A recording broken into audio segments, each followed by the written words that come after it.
cetak di Ma'had Al-Furqan. Mulai saya punya dasar ya. Kemudian akhirnya saya belajar lagi sama Ustadz Marwan, hafizahullah ta'ala. Ya, akhirnya saya punya percaya diri untuk bisa memahami bahasa Arab. Jadi intinya, sebenarnya kalau seorang serius dalam waktu 2 minggu, ya, dia bisa sebenarnya. Kalau pagi dia belajar, sore belajar, malam murojaah. Ya, tapi karena kita berbeda-beda tingkatan, maka saya tidak muluk-muluk, saya bilang 2 bulan. Mudah-mudahan dalam 2 bulan, kalau kita serius tiap hari 1 jam saja, akan ada perubahan yang kita rasakan. Kita sudah mulai ngerti tata bahasa, ya, dari bahasa Arab, gramarnya kayak apa, ya, gramarnya kayak apa, ya, yang disebut dengan nahwu. Ya, dengan itu nanti kita mulai tahu bagaimana cara membuka kamus bahasa Arab, ya. Ya, kemudian kita mulai bisa baca kitab gundul, ya. Kita mulai hafal hadis, mulai semangat baca Al-Qur'an. Semua kuncinya adalah dalam bahasa Arab. Oleh karena saya harapkan kepada para pemirsa untuk semangat, ya. Biasa semangat hari pertama, hari kedua, hari ketiga, hari ketujuh, hari ke-8 mulai berguguran, ya. Gugur, ya, dan akhirnya habis.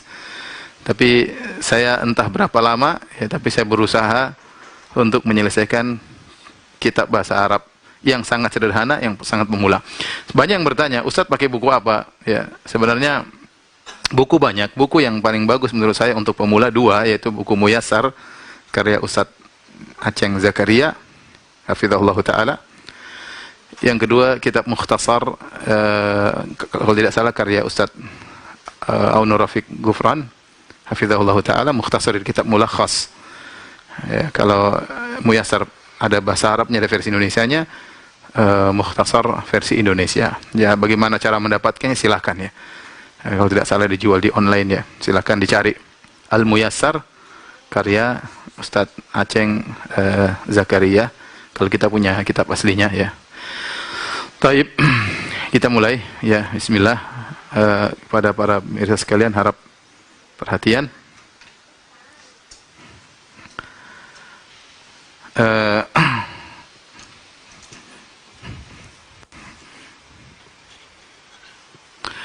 Dalam bahasa Arab, ya,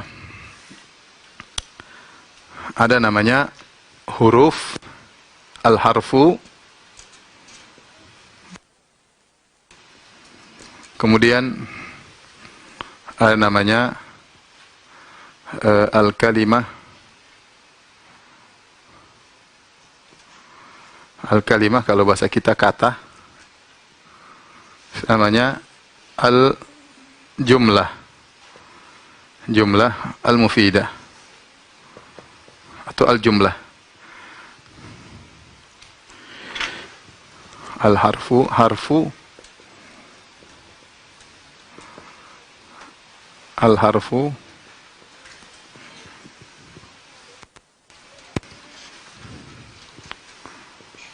al-harfu, al-kalimah, kalimat, ya. Kemudian al-jumlah, al-jumlah. Ini karena pada pemula saya mau kasih harokat, ya. Al-harfu, al-kalimatu. Karena saya dipesan sama ibu-ibu, kita sudah nenek-nenek, Ustadz jangan cepat-cepat, ya. Al-jumlatu al-mufidatu. Al-jumlah. Jumlah kalau bahasa kita itulah kalimat. Itulah kalimat. Mana penghapus? Mana penghapus? Yang penghapus biasa?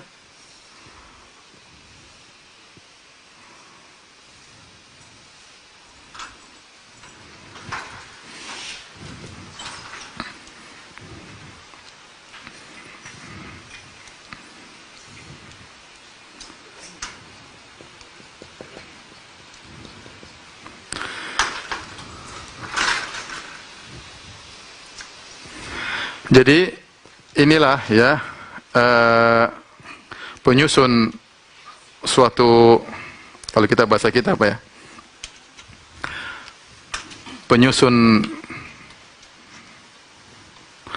Penyusun kata-kata atau narasi ya. Ya, isinya dari ini, dari huruf, kalimat, dan jumlah. Kita tahu bahwasanya dalam bahasa Indonesia, huruf-huruf menyusun kata, kata-kata menyusun kalimat. Ya. Jadi ingat di sini agak ini karena al-kalimah dalam bahasa Arab artinya kata. Ya. Al-jumlah dalam bahasa Arab artinya kalimat. Ya. Jadi kita menggunakan istilah bahasa Arab. Ya. Jadi al-harfu jelas, al-kalimat, kemudian al-jumlah mufidah. Ya. Jadi al-jumlah mufidah, ulangi, huruf-huruf menyusun kalimat ya.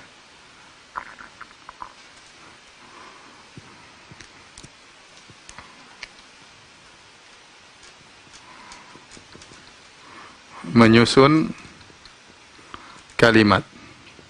Kalimat ingat ya, artinya kata ya. Kalimat artinya kata. Kemudian kata kalimat-kalimat menyusun jumlah. Menyusun al-jumlah.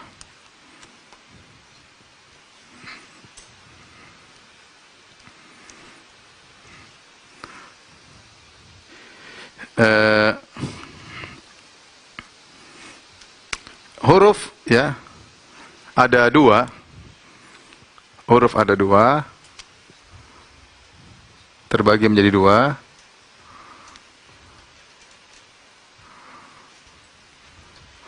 Huruf hijaiyah, yaitu alif bata, alif, ba, ta, sampai ya. Saya rasa sudah hafal semuanya. Kemudian disebut huruful ma'ani. Huruf al-ma'ani. Maksudnya apa al-ma'ani? Maksudnya huruf yang bermakna. Huruf yang bermakna. Huruf yang bermakna. Contoh huruf yang bermakna banyak ya contohnya. Contoh wa, kemudian summa, wa, summa, kemudian fa misalnya, kemudian ka ya, kaf ya, ka ya. Ini contoh ya. Wa artinya dan, summa artinya kemudian, fa artinya maka, ka seperti, kemudian bi misalnya, bi dengan ya. Ya, dengan ya. Jadi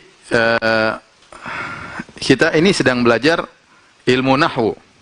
Ilmu nahwu itu ilmu apa sih gampangan sih? Ilmu nahwu itu ilmu yang mempelajari perubahan harokat. Ilmu nahwu itu apa sih gampangannya? Ilmu nahwu. Ini sekedar intermezzo misalnya sih, ilmu nahwu.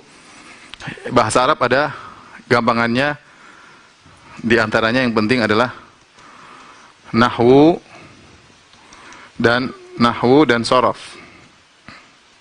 Dan sorof. Nahwu itu buat apa? Buat pelajari tentang perubahan harokat. Perubahan harokat.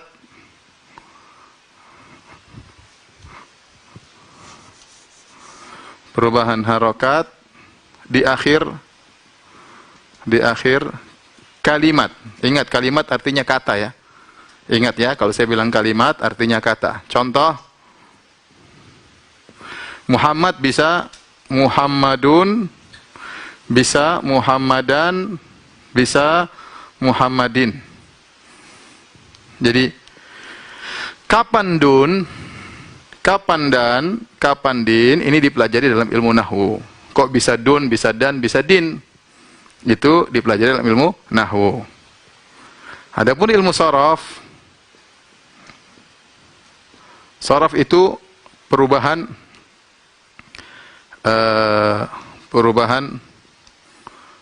perubahan kalimat. Contoh, kita kata doroba, ya, doroba.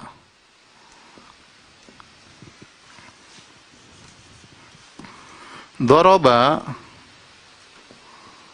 ini fi'il madhi, ya. Ini bisa berubah macam-macam. Doroba bisa jadi sumber hurufnya sama, dot, ro, dan ba. Perhatikan di sini ada 3 huruf.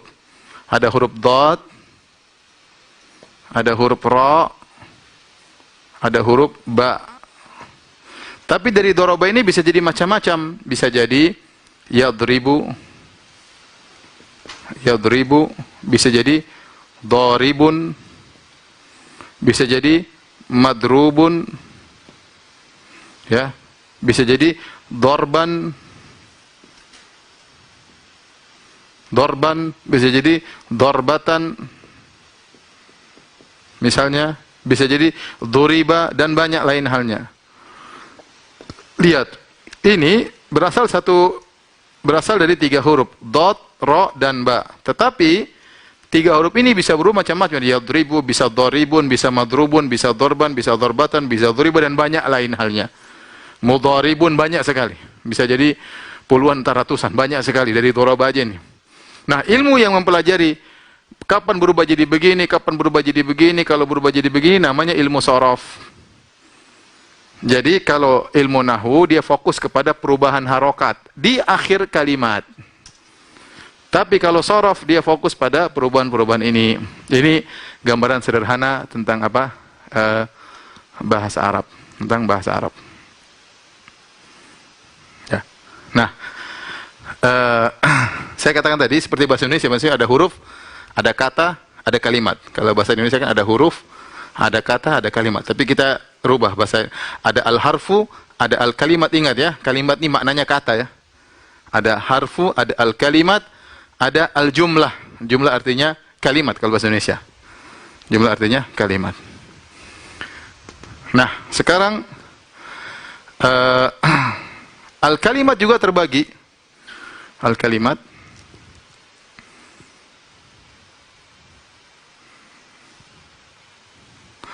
Al-kalimat bisa terbagi menjadi 3 ya.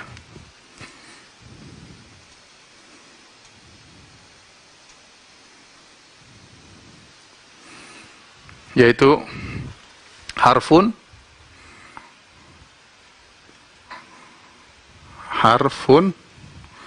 kemudian ismun, kemudian fi'lun. Fi'lun. Apa itu huruf? Huruf tadi. Huruf artinya huruf. Ismun artinya kata benda. Kata benda.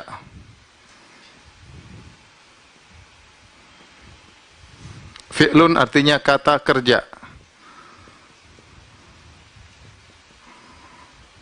Kata kerja.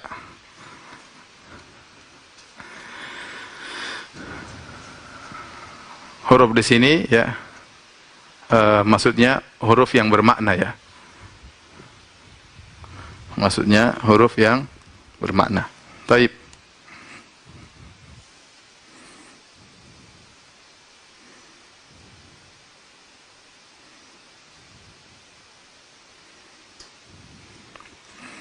Ini maksudnya huruf sini adalah yang ini tadi. Adalah yang ini. Huruf yang bermakna. Yang ini contohnya. Inilah kalimat ya. Kalimat terbagi atas huruf yang bermakna ya. Bukan huruf hijai, tapi huruf bermakna. Kemudian isim, kemudian fi'il. Jadi yang huruf hijai ini tidak kita bahas ya. Tidak usah kita bahas huruf hijai ini. Ya, antum juga sudah hafal semuanya, nggak perlu kita bahas. Yang kita bahas sekarang ini huruf. Huruf ma'ani ada wa, ada thumma, ada fa, ada ka, ada bi, artinya dengan, ya. Ada hatta, artinya hingga. Ini semua huruf. Ya, huruf. Apa? Hingga.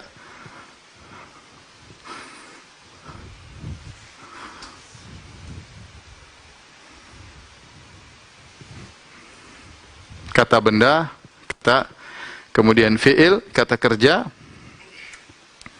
Nanti kata kerja bisa dibagi-bagi lagi.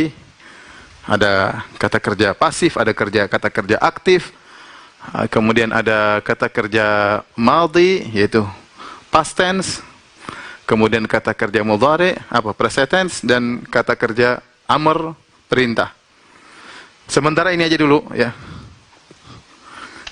Mudah-mudahan bisa dipahami. Pelan-pelan saja, ya.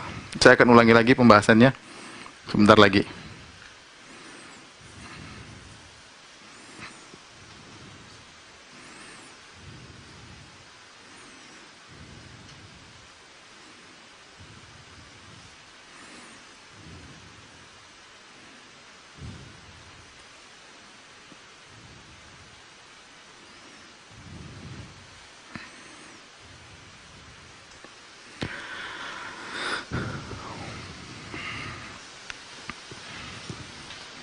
Sederhana aja, boleh ditambah, khawatir nanti kebanyakan panah malah bingung, tapi bolehlah saya bagi kata kerja biar sederhana.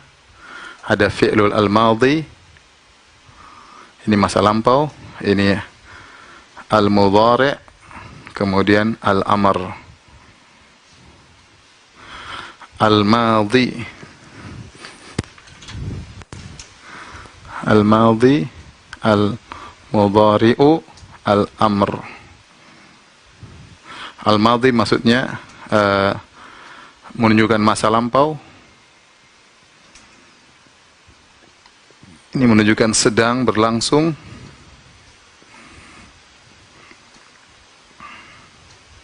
Diperintah. Contoh kita pakai doroba lagi. Contoh, doroba. Ini fi'il madhi, artinya telah memukul.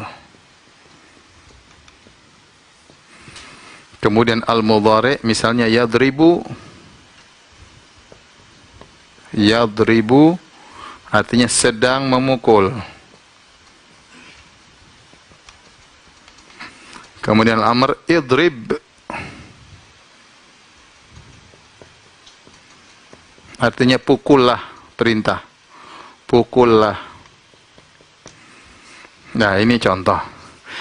Dari sini kata benda ya banyak, seperti buku, meja. Contoh kata benda apa? Contoh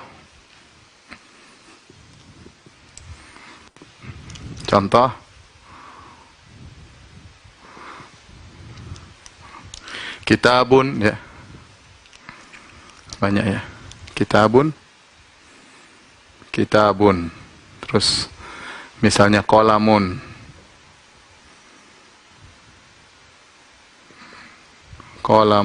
Ya. Kitabun artinya buku. Kolam artinya pena, ya. Misalnya contohnya corona juga benda. Contoh, ya. Contohnya apa? Virus juga apa? Benda. Itu Inggris diarabkan, virus, ya. Kolam, kitabun, madrasatun, misalnya madrasatun. Nggak ada orang Arab bilang madrasatun, orang bilang madrasah, tapi ya kita ikut gaya Indonesia, madrasatun, ya. Madrasatun. Artinya madrasah apa? Sekolah. Ini semua adalah kata benda. Perhatikan di sini, secara umum bedanya antara kata benda dengan kata kerja. Kata benda itu tidak berkaitan dengan waktu. Apa bedanya dengan fi'il? Kata benda tidak berkaitan dengan waktu.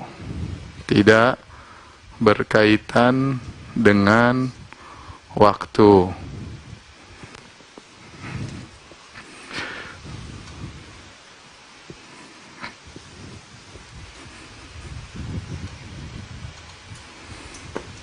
dengan waktu.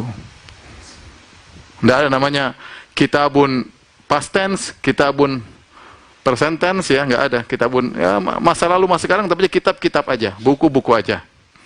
Tapi kalau mukul bisa, mukul di masa lalu, sedang memukul, akan memukul, pukulah, ini berkaitan dengan waktu. Jadi yang paling penting dari ism itu kata benda. Udahlah, saya nggak mau kasih definisi. Definisi itu apa? Ismun ma yadullu alal makna walam yaktarid bizamanin. Saya nggak pingin susah-susah. Saya pingin jelaskan kata benda, ya antum paham. Isim itu kata benda, tidak berkaitan dengan waktu. Fi'il kata kerja berkaitan dengan waktu. Ada fi'il masa lampau, ada masa sekarang, dan ada perintah. Ini insya Allah begini dulu, ya. Apakah sudah hang para pemirsa? Gimana mau tahu ini pemirsa paham atau tidak?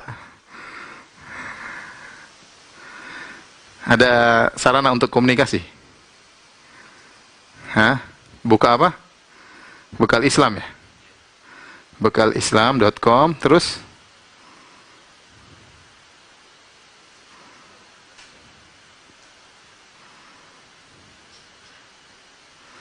Coba Win bikin, Win.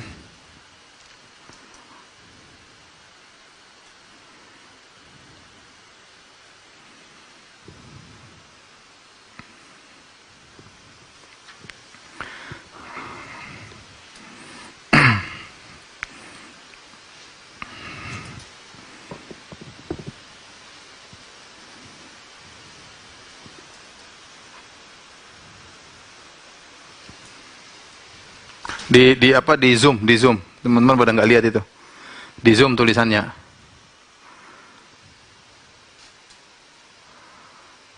di Zoom,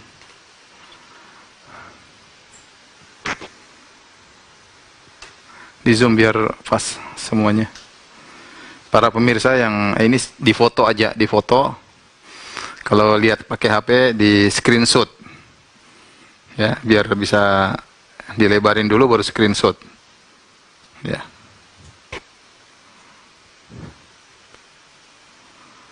Mudah-mudahan nanti setiap habis ini kita akan buat ringkasannya, nanti bisa di download di Instagram, ya, Instagram Firanda Official, insya Allah. Mudah-mudahan besok pagi sudah bisa di download PDF-nya, hasil dari tulisan kita kajian pada hari ini untuk murojaah. Jadi ingat, kalau tidak di murojaah, mending nggak usah ikut. Ini bahasa Arab, kalau satu rantai nggak ikut, buyar semuanya. Jadi harus ikut terus. Yang tidak bisa hadir, harus segera nonton video yang dia tidak hadir. Karena mudah-mudahan akan di-download, ya, supaya bisa ikut dengan baik.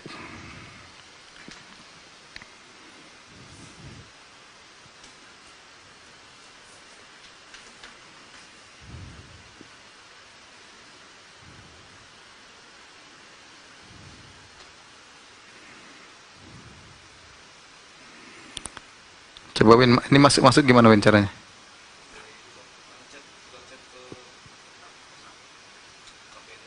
Ini kan kirim pertanyaan. Kalau membacanya gimana? Admin. Itu bikin ya. Kasih Om Indo. Yang mau chatting, ya, silakan buka di aplikasi bekalislam.com. Bekal Islam tanpa spasi, bekalislam.com. Nanti di bawah ada chattingan, silakan diisi chattingannya. Biar kita bisa pelan-pelan, ya, bisa memahami dengan baik. Saya tidak ingin cepat-cepat karena yang ikut di antara kita ada nenek-nenek, ya. Nenek-nenek juga banyak yang pintar, tapi ada juga yang lambat, ya. Juga ada anak-anak yang ikut.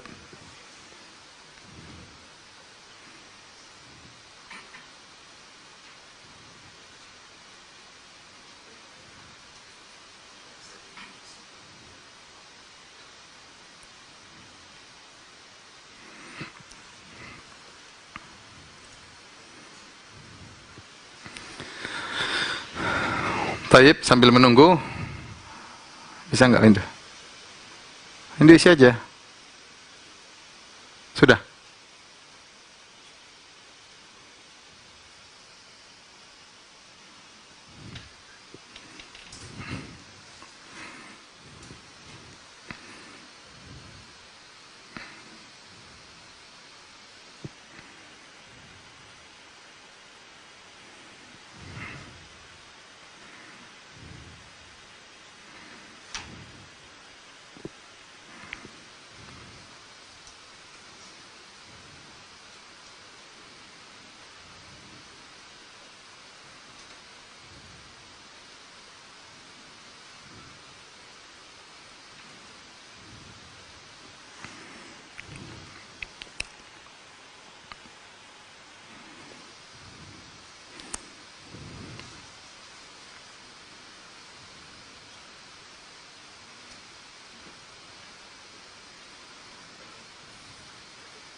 Gimana ini?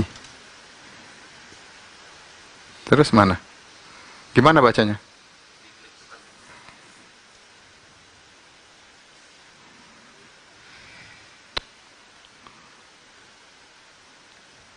Yang mana Indo?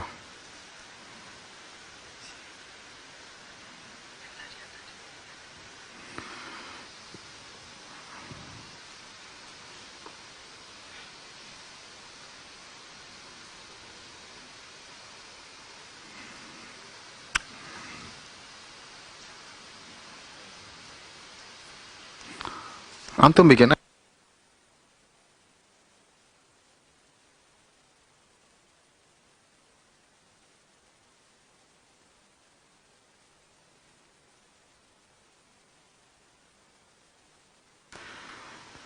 Taib.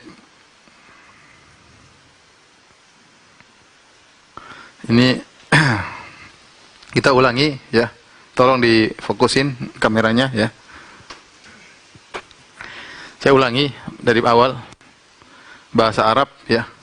Bahasa Arab secara umum ada dua yang mau kita bahas ya. Nahwu dan shorof. Nahwu itu apa? Tentang perubahan harokat di akhir kalimat. Kok Muhammadun bisa jadi Muhammadan, bisa jadi Muhammadin. Jadi harokat terakhir yang diperhatikan Muhammadun, Muhammadan, Muhammadin. Itu namanya ilmu nahwu. Tentang mempelajari perubahan harokat-harokat tersebut.